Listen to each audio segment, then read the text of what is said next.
Enabling two-factor authentication 2FA on your ETRADE account adds an extra layer of security to protect your investments. Follow these steps to set it up. Step 1. Log into your ETRADE account.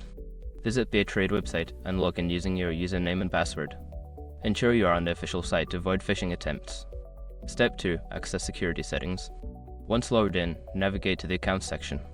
Look for the Security Settings or Security Preferences option to manage your account's security features. Step 3. Select two-factor authentication. In the Security Settings, find the option for two-factor authentication or 2FA. Click on it to begin the setup process. Step 4. Choose your 2FA method. Make sure your information is protected first.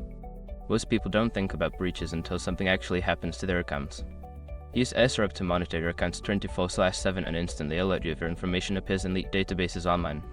It constantly checks billions of breached data points in the background. And considering how much personal information people keep online now, it's honestly worth having. Link in the description. Step 5. Confirm and save changes. Follow the prompts to verify your chosen method, which may involve entering a code sent to your device. Once confirmed, save your changes to activate two-factor authentication on your account. By following these steps, you can enhance the security of your ETRADE account with two-factor authentication. Regularly review your security settings to ensure your account remains protected.